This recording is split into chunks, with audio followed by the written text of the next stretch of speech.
So வணக்க மக்களே, obviously தம்ப்நெயிலை பார்த்து தான் இந்த வீடியோக்குள்ளேயே வந்திருப்பீங்க. எஸ், உங்களோட மைண்ட் செட் எனக்கு புரியுது. அப்படியே பரப்பா.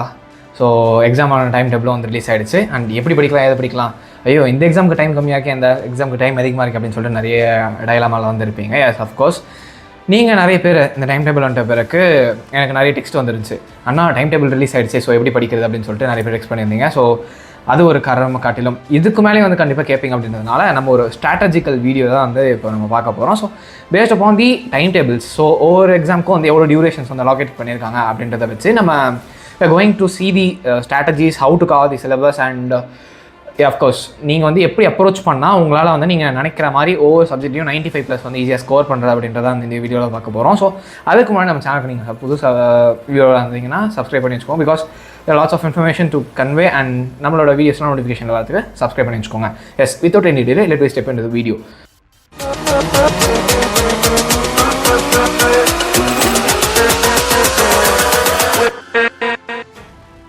ஸோ ஃபர்ஸ்ட் ஆஃப் ஆல் உங்களோட டேட் வந்து பார்த்தீங்கன்னா 2ஆம் தேதி ஆரம்பித்து 26ஆம் தேதி முடியுது. ஸோ டெக்னிக்கலி ஸ்பீக்கிங் 23ஆம் தேதி முடியும் if you are a bio maths student. So computer science எடுத்தீங்கன்னா வந்து உங்களுக்கு வந்து 26ஆம் தேதி வந்து முடியும். ஸோ இதுதான் வந்து உங்களோட டேட் டைம் லைன். ஸோ இந்த டைம் லைனில் இருக்கக்கூடிய எக்ஸாம்ஸ் தான் வந்து நம்ம வந்து லைன் லைனாக வந்து பார்க்க போகிறோம்.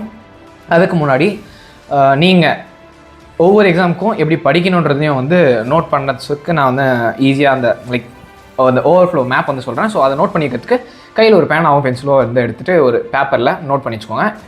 இப்போ யூஸ் ஆகலைனாலும் உங்களுக்கு அப்புறமா வந்து யூஸ் ஆகும். So make it down. So starting 2ஆம் தேதி வந்து பார்த்தீங்கன்னா தமிழ் எக்ஸாம் வந்து ஸ்டார்ட் ஆகுது. ஸோ அதுக்கு முன்னாடி வந்து இப்போ தமிழ் நீங்கள் கவர் பண்ணுறதுக்கு சாலிடாக 3 நாள் வந்து மோர் தென் சஃபிஷியன்ட் டு கவர். ஸோ அதை கவர் பண்ணுறதுக்கு 3 நாள் இட்ஸ் ஓகே ஃபைன். நீங்கள் வந்து 3 நாளே எடுத்துக்கோங்க. அதுக்கு முன்னாடி வரைக்கும் உங்கள் ஸ்கூல்லேயும் சரி ஏதாவது சைக்கிள் டெஸ்ட் வந்து கொடுத்துட்ருப்பாங்க. தென் வேறு ஏதாவது டெஸ்ட் நடந்துருக்கும். அப்படி இல்லைனாலும் வந்து வேறு சப்ஜெக்ட் படிக்கிறதுக்கான நேரமாக வந்து ஸ்லாட் அது ஒதுக்கியிருப்பாங்க. ஸோ அது படியே வந்து இங்கே போங்க. ஸோ 3 நாளைக்கு முன்னாடி, அதாவது இப்போது 2ஆம் தேதி ஆரம்பிக்குதுன்னா 1ஆம் தேதி அதுக்கு முன்னாடி 2 நாள், அந்த 3 நாள் மட்டும் ஒதுக்கி தமிழை வந்து ஃபுல் கன்சென்ட்டாக வந்து பார்த்துருங்க. ஸோ அந்த 3 நாள் எப்படி கவர் பண்ணணும் அப்படின்னு சொல்லிட்டு பார்த்தீங்கன்னா, ஃபஸ்ட்டு 2 நாள் இருக்குல்ல, ஸோ உங்களோட போர்ஷன்ஸை வந்து பாதியாக வந்து ஸ்ப்ளிட் பண்ணி வச்சுக்கோங்க. ஸோ பாதியாக ஸ்ப்ளிட் பண்ண பிறகு அந்த பாதி இயல்களை வந்து நீங்கள் ஃபஸ்ட் டே கவர் பண்ணிடுங்க. மிச்சம் இருக்கிற பாதியை வந்து செகண்ட் டே கவர் பண்ணிடுங்க. நான் என்ன சொல்லுவேன் அப்படின்னு சொல்லிட்டு பார்த்தீங்கன்னா, உங்களுக்கு இருக்கக்கூடிய மனப்பாட பாடல்கள்லாம் வந்து எழுதி பார்த்துருங்க. ஸோ தட் உங்களுக்கு எங்கேயுமே மறக்காது. அங்கே என்னென்ன நீங்கள் அந்த ஃபுல் ஸ்டாப், கம்மா, ஸ்பேசிங், அந்த இக்கிங் இட்ஸ், அந்த மெய் எழுத்தோட பிழை, அது எல்லாமே வந்து அவாய்ட் பண்ணுறதுக்கு எழுதி பார்க்குறது ரொம்பவே நல்ல ப்ராக்டிஸாக இருக்கும். ஸோ அதை வந்து நீங்கள் மெயின்டைன் பண்ணிக்கோங்க. அது தேர்ட் டே வந்து பார்த்திங்கன்னா ஃபுல்லாக ரிவைஸ் பண்ணிவிட்டு நீங்கள் மனப்பாட பாடல்களை வந்து திருப்பியும் ஒரு வாட்டி எழுதி பார்க்குறது இட் இஸ் குவைட் பெட்டர். நான் அப்படி தான் பண்ணேன், நீங்களும் அதே மாதிரி பண்ணுங்கள். It will be very very helpful. So இதை வந்து பண்ணிக்கோங்க. இந்த 3 நாளாக முடிஞ்சிடும். ஸோ தமிழ் எக்ஸாம் போய்ட்டு நல்லா கான்ஃபிடன்ஸாக எழுதுங்க. ஸோ அதை எப்படி எழுதணும் அப்படின்றத வந்து நம்ம போக போக நம்மளோட வீடியோஸ் வந்து தனியாக அதுக்குன்னு டெடிகேட்டடாக வந்து போடும். ஸோ இப்போ நம்ம ஸ்ட்ராட்டஜிஸ் தான் பார்க்குறோம். ஸோ தமிழ் எக்ஸாம் வந்து எழுதி முடிச்சிடுங்க. ஸோ அதுக்கப்புறம் 5ஆம் தேதி வந்து பார்த்தீங்கன்னா இங்கிலீஷ் எக்ஸாம் இருக்குது. ஸோ நடுவில் வந்து 2 நாள் இருக்குது. So 2 days gap of study time வந்து பார்த்தீங்கன்னா இங்கிலீஷ்க்கு மோர் தென் சஃபிஷியன்ட். எங்களுக்குலாம் 1 நாள் தான் இருந்துச்சு. அந்த 1 நாளே வந்து எனக்கு அதிகம்ன்ற மாதிரி தோணுச்சு. வை பிகாஸ் எனக்கு பொறுத்த வரைக்கும் இங்கிலீஷ் வந்து ஈஸியாக எழுதிருவேன். நிறைய பேர் வந்து இங்கிலீஷ்லேயும் வந்து மார்க் வந்து அதிகமாக ஸ்கோர் பண்ணணும்னு நினைப்பாங்க. ஸோ அதுக்கேற்ற மாதிரி ஸ்ட்ராட்டஜிக்கலாக படிக்கணும் அப்படின்னு சொல்லிட்டு பார்த்தீங்கன்னா, இதையும் வந்து நீங்கள் நான் சொல்கிற ஸ்ட்ராட்டஜியில் படித்தா ஈஸியாக இருக்கும். 2 நாள் இருக்குல்ல, அந்த தமிழ் எக்ஸாம் முடிச்சுட்டு வந்த பிறகு நீங்கள் ரெஸ்ட் எடுக்கிறீங்களோ இல்லை ஒரு 2 hours வந்து ஒரு நேப் எடுத்துக்கிறீங்களோ, அதெல்லாம் பண்ணி முடிச்சுட்டு அன்றைக்கி ஈவினிங் வந்து நீங்கள் ஸ்டார்ட் பண்ணிங்கன்னா அடுத்த நாள் ஈவினிங் வரைக்கும் அந்த ப்ரோஸ் போயம், ஸோ அதோட கான்டெக்ஸ்ட்லாம் இருக்கும்ல, so answer the following paragraph கொஷின்ஸ்னு சொல்லிட்டு, ஸோ அதெல்லாமே வந்து பார்த்திங்கன்னா ஒரு நாளில் வந்து கவர் பண்ணிடுறீங்க. ஸோ மறுநாள் சாயங்காலத்துக்கு அப்புறம் வந்து பார்த்திங்கன்னா நீங்கள் இந்த கிராமரிட்டிக்கல் பார்ட்ஸ் இருக்கும்ல, ஸோ அந்த கிராமர் பார்ட்ஸ் வந்து கவர் பண்ண ஸ்டார்ட் பண்ணுறீங்க.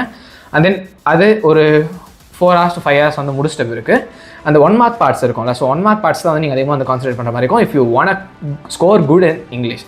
ஸோ அதுக்கேற்ற மாதிரி நீங்கள் அந்த மெட்டீரியல்ஸ்லாம் யூஸ் பண்ணிக்கோங்க. நான் ஜென்ரலாக ப்ரிஃபர் பண்ணுறது வந்து நம்ம வே டு சக்ஸஸ் கைடில் வந்து நிறைய 1 marksலாம் வந்து பின்னாடி கொடுத்துருப்பாங்க. ஸோ அதெல்லாம் வந்து பாருங்கன்னு சொல்லிட்டு நிறைய பேர் சொல்லியிருப்பேன். அது மட்டும் இல்லாமல் நெட்டில் வந்து நிறைய மெட்டீரியல்ஸ் இருக்கும். ஸோ அதையும் வந்து ரெஃபர் பண்ணி பாருங்கள். இன்றைக்கி எல்லாருக்கிட்டே ஃபோன், லேப்டாப்னு இருக்குது. So make use of the resources. So அதை வச்சு நீங்கள் பார்த்து இங்கிலீஷ் எனக்கு தெரிஞ்சு ரிவைஸ் பண்ணுறதுக்கு ஒரு 2 hours or 3 hours மட்டும் கடைசியில் ஒதுக்குங்க. So you can cover all the contextual questions like paragraph writing, short answers, so இந்த போயம், ERCலாம் வந்து கவர் பண்ணுறதுக்கு ஒரு 2 to 3 hours வந்து, அதாவது படித்து முடிச்சுட்டு ரிவைஸ் பண்ணுறதுக்கு 3 hours போகுதுன்னு சொல்லிட்டு நான் நினைக்கிறேன்.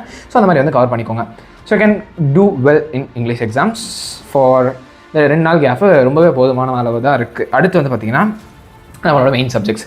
ஸோ இதை பற்றி நம்ம பேசியே ஆகணும். பிகாஸ் எங்களுக்குலாம் வந்து பார்த்திங்கன்னா ஒவ்வொரு சப்ஜெக்ட்டுக்கும் வந்து பயாஸ்டாக இருக்க மாதிரி இருக்கும். ஸோ டைம் டேபிள் ஒரு சப்ஜெக்ட்டுக்கு வந்து 2 நாள், அதாவது நாங்கள் படித்தப்பெல்லாம் வந்து கெமிஸ்ட்ரிக்கு 2 நாள், ஃபிசிக்ஸ்க்கு 4 நாளோ 5 நாளோ கொடுத்துருந்தாங்க. அந்த மாதிரி வந்து ஒரு இர்ரெகுலராக வந்து டைம் பீரியட் வந்து அலோகேட் பண்ணியிருப்பாங்க. ஸோ நாங்கள் வந்து யோசிப்போம், கெமிஸ்ட்ரி எப்போ 2 நாள் படிக்குது, 2 வால்யூம் இருக்குது, அந்த ஒவ்வொரு வால்யூம் புக்கும் அவ்வளோ பெருசு இருக்குன்னு சொல்லிட்டுலாம் யோசிச்சிருக்கோம். ஸோ அந்த நிலமையில் வந்து உங்களை தள்ளலை. வை பிகாஸ் இந்த வாட்டி டைம் டேபிள் செட் பண்ணுறதுன்றது கவர்மெண்ட்டுக்கு வந்து ரொம்ப ஒரு க்ரூஷியலான விஷயம் தான். ஏன்றது உங்களுக்கே தெரியும். அண்ட் இதுக்கு பின்னாடி வந்து நிறைய என்ன சொல்கிறது, இந்த டைம் டேபிளாக இருக்கட்டும், இல்லை இதுக்கப்புறம் நடக்கக்கூடிய கரெக்ஷனாக இருக்கட்டும், அதில் வந்து நிறைய டிட் அண்ட் ரேட்லாம் இருக்குது. ஸோ அதை வந்து நான் சொல்லலாமா இல்லைன்னு தெரியல. ஸோ சொல்கிறதா இருந்தாலும் அப்புறமா பொறுமையாக சொல்கிறேன். So make note of it. உங்களுக்கு வந்து இந்த மெயின் சப்ஜெக்ட் எல்லாமே வந்து ஈக்குவலி ஸ்பேஸ்டு ஸ்டடி டைம் வந்து கொடுத்துருக்காங்க. ஸோ பேசிக்கலி கெமிஸ்ட்ரி எக்ஸாம் வந்து உங்களுக்கு 9th of March வந்து இருக்குது. ஸோ 9th வந்து பார்த்தீங்கன்னா கெமிஸ்ட்ரி எக்ஸாம் எழுதுறதுக்கு உங்களுக்கு இங்கிலீஷ்க்கும் கெமிஸ்ட்ரிக்கும் ஒரு 3 நாள் வந்து கேப் இருக்குது. ஸோ இதில் நீங்கள் எப்படி கவர் பண்ணலாம் அப்படின்னு சொல்லிட்டு பார்த்தீங்கன்னா, allocate 2 days for each volume. So நான் சொல்கிற இந்த டைம் பீரியட் வந்து நீங்கள் அன்றைக்கி எக்ஸாம் எழுதி முடிச்சுட்டு வரீங்கன்னா நீங்கள் 2 hours மட்டும் ரெஸ்ட் எடுங்க. அப்படி இல்லைனா உங்களோட அந்த ரொட்டீனுக்கு ஏற்ற மாதிரி 2 to 4 hours வந்து ரெஸ்ட் எடுத்துகிட்டு நீங்கள் அடுத்து ஸ்டார்ட் பண்ணுறது தான் பெட்டர். பிகாஸ் நீங்கள் இப்போ ரெஸ்ட் எடுத்தீங்கன்னா பின்னாடி வந்து ரெஸ்ட் எடுக்க முடியாத மாதிரி இருக்கும். பின்னாடினா நான் ஜென்ரலாக வந்து லைஃப்பில் சொல்லிட்டு இருக்கேன். ஸோ இந்த 12th எக்ஸாம்ஸ்க்கான இந்த ஸ்டடி டைமில் மட்டும் ரெஸ்ட் எடுக்கிறது கொஞ்சம் கம்மி பண்ணிவிட்டு உங்களால் எவ்வளோ பொட்டன்ஷியலாக வந்து கொடுக்க முடியுமோ கொடுங்க. So that it's what my concept. So அந்த டைம் ஸ்லாட் நான் சொல்லிட்டு இருக்கேன்ல, அந்த ரெஸ்ட் எடுத்து முடிச்சுட்டு பேருக்கு இந்த சாயங்காலம் டைம் ஆரம்பிப்பீங்களா, ஸோ அது டு அடுத்த நாள் சாயங்காலம் தான் வந்து நான் 1 டேன்னு சொல்லிட்டு நான் கனெக்ட் பண்ணிட்டு இருக்கேன். ஸோ அதுக்கேற்ற மாதிரி உங்களோட மைண்ட் வந்து ஃபிக்ஸ் பண்ணிக்கோங்க. And make note of it. First day வந்து பார்த்தீங்கன்னா வால்யூம் 1 வந்து கவர் பண்ணி முடிக்கிற மாதிரி பார்த்துக்கோங்க. ஐ இன்க்ளூட் எவ்ரி திங். ஸோ நீங்கள் தியரி படிக்கிறப்பே ஒவ்வொரு சாப்டருக்கும் ஃபார்முலாஸ் அண்ட் சம்ஸையும் வந்து நீங்கள் பார்த்து வச்சுருங்க. அண்ட் நான் எப்படி படிக்கணுன்றதை வந்து நான் ஆல்ரெடி வந்து சொல்லியிருக்கேன். ஸோ என்னன்னா வந்து at the end of the year, அதாவது டிசம்பர் மந்த் வந்து நான் ஒவ்வொரு சப்ஜெக்ட்க்கும் டெடிகேட்டட் வீடியோ வந்து போஸ்ட் பண்ணுறேன். ஸோ அது வேணுமா இல்லையான்றது வந்து நீங்கள் காமெண்ட் செக்ஷன் வந்து சொல்லுங்கள். So that you can car. And first volume வந்து ஃபர்ஸ்ட் டே முடிச்சிட்டிங்கன்னா செகண்ட் வால்யூமாக அடுத்த நாள் முடிச்சுட்டு மீதி இருக்கக்கூடிய ஒரு நாள் வந்து பார்த்திங்கன்னா ஃபுல்லாக ரிவைஸ் பண்ணுங்கள். அண்ட் அந்த 3வது நாள் ஆர்கானிக் சாப்டரில் இருக்கக்கூடிய எல்லா ஈக்குவேஷன்ஸுமே வந்து முடிஞ்ச அளவுக்கு ரிப்பீட்டடாக எழுதி பாருங்கள். மோஸ்ட் ஆஃப் உங்களால் எல்லாத்தையுமே எழுத முடியலனாலும் இந்த ஃபெமிலியர் கொஷின்ஸ் இருக்கும்ல, ஸோ ரோசன்மன் ரியாக்ஷன், உல்ஃப் கிருஷ்ணர் ரியாக்ஷன், ஆல்டான்ஸ் காண்டன்சேஷன் அண்ட் ஸோ இன்னும் நிறைய இருக்கும். ஸோ நாட்கள் ஆகினதுனால எனக்கு சரியாக ஞாபகம் இல்லை. ஸோ அந்த மாதிரி ஃபெமிலியரான கொஷின்ஸ்லாம் வந்து நீங்கள் வந்து எழுதி ப்ராக்டிஸ் பண்ணுங்கள். ஸோ ஆர்கானிக் எந்த அளவுக்கு ஈக்குவேஷன் எழுதி பார்க்குறீங்களோ அந்த அளவுக்கு தான் வந்து ஞாபகம் இருக்கும். ஸோ சம் ஆஃப் த இடத்துல வந்து மெமரி பண்ணுற மாதிரி இருக்கும். அதுக்கு வேறு வழி இல்லை, நீங்கள் பண்ணி தான் ஆகணும். அப்படி இல்லை உங்களால் வந்து கான்செப்டுவலியாக அந்த ஈக்குவேஷன் எப்படி நடக்குதுன்னு தெரிஞ்சுக்க முடியும்னா, நிறைய உல்ஃப் கிருஷ்ணர் ரோசன்மன்லாம் வந்து சிம்பிளாக தான் இருக்கும் ஈக்குவேஷன். அது எப்படி நடந்துச்சு, வாட்டர் ரிமூவ் ஆகுதா இல்லைன்றதெல்லாம் வந்து ஈஸியாக புரிஞ்சுக்கலாம். பட் ஆல்டால் காண்டன்சேஷன் அந்த மாதிரி வந்து கெல்ப் செபிஷேவோ சம்திங் ஏதோ ஒரு ஈக்குவேஷன் கேல ஸ்டார்ட் ஆகும். ஸோ அந்த ஈக்குவேஷன்லாம் பார்த்தீங்கன்னா ரொம்ப காம்ப்ளெக்ஸாக இருக்கும், அது புரிஞ்சுக்கிறது கஷ்டமாக இருக்கும். அப்படின்ற பட்சத்தில் இதுக்கப்புறம் இது அப்படின்ற மாதிரி பை ப்ராடக்ட் அண்ட் ரியாக்டன்ட் வந்து நீங்கள் ஞாபகம் வச்சுக்கிற மாதிரி இருக்கும். ஸோ அதில் வந்து no other go, you can go through that. So கடைசி நாள் வந்து நான் சொன்ன மாதிரி ரிவைஸ் பண்ணிட்டீங்கன்னா it will be fair fine. And ஒவ்வொரு சாப்டர் படிக்கிறப்ப உள்ளே இருக்கக்கூடிய பாசிபிலிட்டிஸ் ஆஃப் இன்டீரியர் 1 மார்க்ஸையும் வந்து பார்த்துக்கோங்க. நீங்கள் வந்து நான் ஒவ்வொரு லைனும் மனப்பாடம் பண்ணணும்னு சொல்ல, அப்படி இல்லைனா வந்து ஒவ்வொரு லைனும் அப்படியே ஞாபகம் வச்சுக்கணும்னு சொல்ல, ஒரு லெசனை படித்து முடிச்சுட்டு பிறகு ஸ்டார்டிங் டு எண்டிங் ஒரு வாட்டி வாசிச்சு பாருங்கள். உங்களுக்கு வந்து இன்பில்ட்டாக அதாவது ஒரு தானாகவே வந்து மைண்டில் ஃபிக்ஸ் ஆகிடும். ஸோ நீங்கள் அந்த மாதிரி இன்டீரியர் கொஸ்டின்ஸை ஃபேஸ் பண்ணிங்கன்னா இதுதான் ஆன்சர் அப்படின்னு சொல்லிட்டு ஈஸியாக கெஸ் பண்ணுற மாதிரி இருக்கும். ஸோ திட் வுட் ஹெல்ப் அட் மச். அடுத்து வந்து பார்த்தீங்கன்னா 13ஆம் தேதி physics. So 13th of March ஃபிசிக்ஸ்க்கு உங்களுக்கு கெமிஸ்ட்ரிக்கும் ஃபிசிக்ஸ்க்கும் நடுவில் ஆஸ் யூஷுவல் நான் சொன்ன மாதிரி ஈக்குவலி ஸ்பேஸ்டில். ஸோ 3 days வந்து இருக்குது.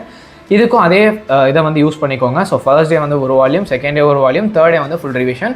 இதுலேயும் வந்து நீங்கள் படிக்கிறப்பவே ஃபார்முலாஸ், டெரிவேஷன்ஸ் அண்ட் ஈக்குவேஷன்ஸ் அதாவது இருந்தால் ஐ மீன் இந்த ஃபிசிக்கல் சயின்டிஃபிக் ஈக்குவேஷன்ஸ் ஏதாவது இருந்தால் அதையும் வந்து பார்த்துக்கோங்க. சம்ஸையும் வந்து ஒவ்வொரு சாப்டரும் முடிக்கிறப்ப வந்து பார்த்துக்கோங்க. அண்ட் அஃப்கோர்ஸ் டெரிவேஷன்ஸ் ஒவ்வொரு சாப்டர் நீங்கள் ஸ்டார்டிங்லேருந்து பார்க்குறப்ப எழுதி பார்க்குறத பெட்டர். அண்ட் நீங்கள் ரிவைஸ் பண்ணுறப்ப கண்ணில் பார்த்தா கூட it is quite acceptable. But derivation நீங்கள் ஸ்டார்டிங்கில் பார்க்குறப்ப கண்டிப்பாக எழுதி பாருங்கள். டைம் ஆனாலும் பரவாயில்ல, உங்களுக்கு ஒரு ஹாஃப் டே லேக் ஆனாலும் பரவாயில்ல. டெரிவேஷன்ஸ் அதுவும் இம்பார்ட்டன்ட் ரிப்பீட்டட் கொஷின்ஸ்க்கான டெரிவேஷன்ஸ்லாம் கண்டிப்பாக போட்டு பார்த்துருக்கணும். அது உங்களுக்கு பெரிய லெவலில் வந்து ஹெல்ப் பண்ணும். இப்போ நான் சொல்கிறது உங்களுக்கு வேல்யூபிளாக தெரியாது, நீங்கள் எக்ஸாம் முடிச்சுட்டு வந்து பார்த்தீங்கன்னா கண்டிப்பாக உங்களுக்கு வந்து புரியும். ஸோ டெரிவேஷன்ஸாக எழுதி பாருங்கள். So that's it the point. And third day வந்து நான் சொன்ன மாதிரி 2 வால்யூமும் வந்து ரிவைஸ் பண்ணிட்டு நீங்கள் வந்து ஃபார்முலாஸை கிராஸ் பண்ணிட்டு போகிறது கரெக்டாக இருக்கும். நான் ஆல்ரெடி சொன்ன மாதிரி மேக்ஸ் ஆகட்டும், ஃபிசிக்ஸ் ஆகட்டும், கெமிஸ்ட்ரி ஆகட்டும், நீங்கள் பார்க்குற சம்ஸ்க்கு எல்லாமே வந்து ஃபார்முலாஸ் வந்து தனியாக லிஸ்ட் டவுன் பண்ணி வச்சுக்கோங்க. So that will be useful to grasp it out before going to examination hall. So இதை வந்து ஃபாலோ பண்ணிக்கோங்க. And then the mathematics exam comes by 17th of March. So இதுக்கும் வந்து பார்த்திங்கன்னா ஃபிசிக்ஸ் எக்ஸாம் முடிச்சுட்டு ஒரு 3 நாள் வந்து கேப் இருக்குது. ஸோ ஈக்குவலி ஸ்பேஸ்ன்றதுனால சிம்பிளாக ஒரே லாஜிக் தான். ஃபஸ்ட்டு ஒரு நாள் ஒரு வால்யூம், அடுத்து ஒரு வால்யூம், அதுக்கப்புறம் ரிவிஷன். மேக்ஸை பொறுத்த வரைக்கும் நீங்கள் வந்து போட்டு பாருங்கள், ஒவ்வொரு சாப்டரையும் வந்து போட்டு பாருங்கள். மேக்ஸில் பெருசாக ரிவைஸ் பண்ணுறதுக்கு வந்து உங்களுக்கு அதிகமான டைம் தேவைப்படாது. Unlike the physics and chemistry, because அதில் வந்து தியரட்டிக்கல் கான்செப்ட்ஸ் நிறைய இருக்கும். இங்கே வந்து எல்லாமே வந்து அனாலிட்டிக்கல் தான். நீங்கள் எந்த அளவுக்கு சால்வ் பண்ணி பார்க்குறீங்களோ அந்த ஃபார்ம் இருக்குல்ல. ஸோ நான் பேசிக்கலி என்ன சொல்லுவேன்னா, இந்த வீடியோ ரொம்ப லென்த்தாக போகக்கூடாதுன்னு ஷார்ட் பண்ணி பேசுகிறேன். ஒவ்வொரு மேக்ஸ் பொறுத்த வரைக்கும் ஒவ்வொரு சம்பவமே வந்து நீங்கள் போட்டு பார்க்க தான் உங்களுக்கு வந்து அந்த அண்டர்ஸ்டாண்டிங் வரும், உங்களுக்கு அந்த ஸ்பீடுமே வந்து வரும். ஸோ நீங்கள் அந்தளவு ப்ராக்டிஸ் ஆகிட்டு, இப்போ எப்படி சொல்கிறது, நான் நல்லா மேக்ஸ் போட்டு பார்த்து இந்த 2-3 நாள் மேக்ஸே போட்டு பார்த்து நல்ல ஒரு ஃபார்மில் இருக்கேன், எந்த சம் கொடுத்தாலும் போட்டுருவேன் அப்படின்ற ஒரு மென்டாலிட்டி உங்களுக்கு வந்துச்சுன்னா போதும், மேக்ஸ் வந்து நீங்கள் ஈஸியாக 98, 99 எடுக்கிறது ரொம்ப ஈஸி. ஸோ இதை வந்து ஃபாலோ பண்ணிக்கோங்க. அதனால் என்ன சொல்லுவேன்னா, ஒரு 1.3 days first volume, 1.3 days second volume, எவ்வளோ ஆச்சு? 2.6 ஆச்சா? ஸோ அந்த இருக்கக்கூடிய 0.4 இதில் வந்து பார்த்தீங்கன்னா, அதாவது 0.4 days ஒரு அரை நாளில் வந்து நீங்கள் ரிவைஸ் பண்ணிடலாம். ஆனால் நான் சொன்ன ஸ்ட்ராட்டஜியை படி அந்த ஃபார்முலாஸ்லாம் தனியாக ஷீட்டில் எழுதி கிராஸ் பண்ணிங்கன்னா ரிவைஸ் பண்ணுறது நான் சொன்ன மாதிரி இந்த 0.4 days, அதாவது ஒரு அரை நாளில் ரிவைஸ் பண்ணுறது it is possible and easier too. So இந்த மெத்தட் அப்ரோச்சை ட்ரை பண்ணி பாருங்கள். பட் மேக்ஸ் வந்து நீங்கள் வந்து சம்ஸை போட்டு பார்த்து தான் ஆக வேண்டும். அண்ட் நீங்கள் போட்டு பார்க்க சோம்பேறித்தனப்பட்டு அப்படிலாம் வந்து இது பண்ணிங்கன்னா உங்களுக்கு எக்ஸாம் ஹாலில் வந்து கண்டிப்பாக சஃபர் ஆவீங்க. ஸோ அதை மட்டும் அவாய்ட் பண்ணிக்கோங்க. நானும் அந்த மாதிரி நிறைய வாட்டி வந்து எக்ஸ்பீரியன்ஸ் பண்ணியிருக்கேன். 11th பப்ளிக் எக்ஸாம்ஸில் நான் சஃபர் பண்ணதுனால 12th கொஞ்சம் கரெக்டான வேலை வந்து நான் போனேன். ஸோ உங்களால் எவ்வளோ முடியுதோ அட்லீஸ்ட் அந்த ஒரு எக்ஸசைஸோட கஷ்டமான சம் ஒன்றே எடுத்தால் நீங்கள் ப்ராக்டிஸ் பண்ணிடுங்க. ஸோ கஷ்டமாக இருக்கிறத ப்ராக்டிஸ் பண்ணிட்டீங்கன்னா என்ன அர்த்தம்? ஈஸியாக இருக்கிறத கேட்டால் வந்து உங்களால் போட்டுற முடியுன்ற ஒரு விஷயம் தான். அதே மாதிரி ஈஸியாக இருக்கே அப்படின்னு சொல்லிட்டு விட்டுறாதீங்க. அதில் சின்ன ட்விஸ்ட் ஏதாவது இருக்கும், அப்படிலாம் சின்ன ஒரு மாடிஃபிகேஷன் ஆஃப் இந்த ஃபார்முலா எக்ஸ்ட்ரா யூஸ் பண்ணியிருப்போம். ஒன்றும் இல்லை, இப்போ sin 2θ பதில் வந்து பார்த்தீங்கன்னா sin 2θ வந்து 2 sin θ cos θ எழுதுற மாதிரி ஒரு ஃபார்முலா இருக்கும். ஸோ அது வந்து ஒரு சிம்பிள் 2 மார்க்ஸ் சம்மில் வந்து யூஸ் பண்ணியிருப்பீங்க. ஸோ அந்த மாதிரி விஷயம்லாம் நீங்கள் சிம்பிளாக சம்ம அட்லீஸ்ட் கண்ணில் பார்த்தாச்சும் தெரியும். அதுக்கிட்ட நீங்கள் பிளைண்டாக கஸ்டமர் பார்த்துட்டு ப்ராக்டிஸ் பண்ணிட்டு அப்படியே போயிடக்கூடாது. ஸோ இதையும் வந்து நோட் பண்ணிக்கோங்க. And yes, then comes the biology. இது பார்த்தீங்கன்னா நீங்கள் ஒரு அதாவது 23rd March வந்து பயாலஜி எக்ஸாம் இருக்குது.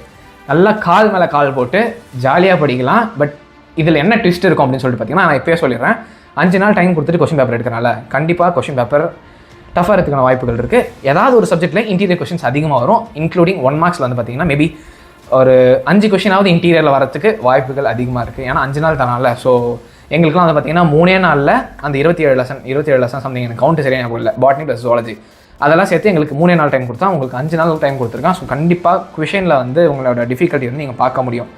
ஸோ இதை நான் என்ன சொல்லுவேன் அப்படின்னு சொல்லிட்டு பார்த்தீங்கன்னா, ஃபர்ஸ்ட்டு ஒரு 2 days ஒரு சப்ஜெக்ட் அண்ட் செகண்ட் 2 days ஒரு சப்ஜெக்ட். ஸோ ஃபர்ஸ்ட் நீங்கள் பயாலஜி பாட்னி பார்த்தாலும் சரி, ஜுவாலஜி பார்த்தாலும் சரி, அண்ட் எதை நீங்கள் பார்க்குறீங்களோ அடுத்த அந்த ஒரு நாள் இருக்குல்ல ரிவைஸ் பண்ணுறதுக்கு, அதில் ஒரு 3/4 ஆஃப் த பார்ட், அதாவது ஒரு முக்கால்வாசி நாள் வந்து பார்த்தீங்கன்னா நீங்கள் ஃபர்ஸ்ட் ஒரு சப்ஜெக்ட் படிச்சிருப்பீங்களா, அந்த சப்ஜெக்டை ரிவைஸ் பண்ணுறதுக்கு வச்சுக்கோங்க.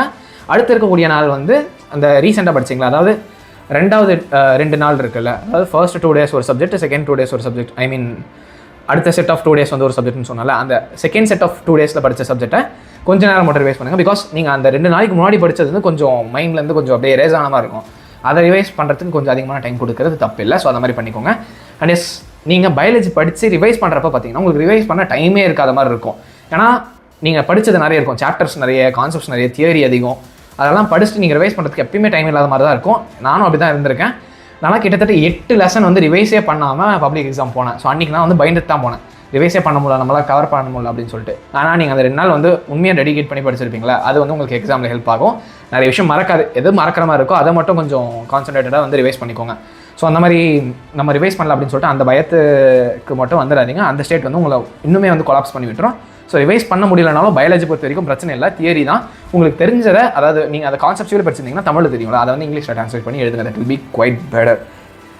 எஸ், தென் கம்ஸ் இப்போ வந்து பார்த்தீங்கன்னா நீங்கள் பயோமேக்ஸ் ஸ்டூடெண்டாக இருந்தால் உங்களுக்கு ஒரு பெனிஃபிட், 23 நீங்கள் வைண்ட் அப் பண்ணிட்டு ஜாலியாக போயிடலாம். அண்ட் கம்ப்யூட்டர் சயின்ஸ் ஸ்டூடெண்டாக இருந்தால் 26 வரையும், ஒரு நாள் இல்லை, நடுவில் ஒரு 2 நாள் இருக்குது. ஸோ அந்த 2 நாள் ஒன்றும் பெரிய மேட்டர் இல்லை. கம்ப்யூட்டர் சயின்ஸ்னால் நிறைய பேர் சென்டம் எடுப்பாங்க. ரொம்ப ஈஸியான்னு கேட்டிங்கன்னா ஈஸி தான். பட் வந்து ரொம்ப ஈஸியானா அந்த சென்டம் அப்ரோச் பண்ணுறது கொஞ்சம் நீங்கள் அந்த டெக்னிக்கலி ஸ்கில்டாக இருந்தீங்கன்னா ஈஸியாக வந்து வைப் பண்ணிட்டு போயிட்டே இருக்கலாம். ஸோ கம்ப்யூட்டரை பொறுத்த வரைக்கும் அஃப்கோர்ஸ் உங்களுக்கே தெரியும், அண்ட் எனக்கு தெரியாது அதை எப்படி அப்ரோச் பண்ணணும்னு சொல்லிட்டு. ஸோ அதனால் வந்து நீங்கள் பார்த்துப்பீங்கன்னு நினைக்கிறேன். அந்த 2 நாள் கேப் இருக்குது. ஸோ அதெல்லாம் முடிச்சுட்டு 26 முடிச்சா எல்லா குரூப் ஸ்டூடெண்ட்ஸுமே வந்து ஜாலியாக வந்து செட்டில் ஆகிடுவீங்க. அண்ட் எஸ், இருக்கக்கூடிய டியூரேஷனை ப்ராப்பர் யூட்டிலைஸ் பண்ணுங்கள். இந்த டைம் விட்டால் உங்களால் வேறு எந்த டைமே வந்து படிக்க முடியாது, இந்த மார்க் அப்ரோச் பண்ண முடியாது. அண்ட் 12th மார்க்ஸ் வந்து எங்கே உங்களுக்கு வேல்யூ தெரியும் அப்படின்றது நீங்கள் காலேஜ் ஜாயின் பண்ணுறப்ப தான் உங்களுக்கு புரியும். ஸோ எப்பயுமே 12th மார்க்ஸை வந்து நீங்கள் ஈஸியாக நினச்சிடாதீங்க, அதுக்கு ஒரு பெரிய வேல்யூ இருக்குது. அண்ட் எனக்கு அது பர்சனலாக தெரியும். உங்களுக்கும் வந்து கூடிய சீக்கிரத்தில் புரியும். ஸோ அதனால் வந்து இப்போ இருக்க டைம் வேஸ்ட் பண்ணாமல் நல்லா படிச்சுக்கோங்க. அண்ட் இந்த வீடியோ ரொம்ப லென்த்தாக போயிருக்கோம்னு நினைக்கிறேன். I have to wind up and yes, அடுத்த ஒரு இன்ட்ரெஸ்டிங் வீடியோ சந்திக்கலாம். அதுக்கு முன்னாடி நம்ம சேனலுக்கு நீங்கள் ஒரு புது வியூவாக இருந்தால் சப்ஸ்கிரைப் பண்ணிக்கோங்க. ஸோ தட் அப்போ தான் உங்களுக்கு நம்மளோட வீடியோஸ் வந்து ரீச் அவுட் ஆகும். அண்ட் உங்களோட ஃப்ரெண்ட்ஸ், அதாவது எக்ஸாம்ஸ் என்னடா இப்படி இருக்குது, டைம் டேபிள் இப்படி இருக்குன்னு சொல்லிட்டு கன்ஃபியூஷன்லேயே பயத்திலையும் சின்ன ஒரு டரில் இருக்கிற உங்கள் ஃப்ரெண்ட்ஸ்க்கு இந்த வீடியோ ஷேர் பண்ணி விட்டுருங்க. நான் சொன்ன கான்செப்ட்ஸ் அண்ட் இந்த ஸ்ட்ராட்டஜிஸ் உங்களுக்கு பிடிச்சிருந்துச்சுன்னா லைக் பட்டனை ஹிட் பண்ணிட்டு போங்க. So that it may reach out to wider audience. So, அடுத்த வீடியோவில் சந்திக்கலாம். Good bye, cheers.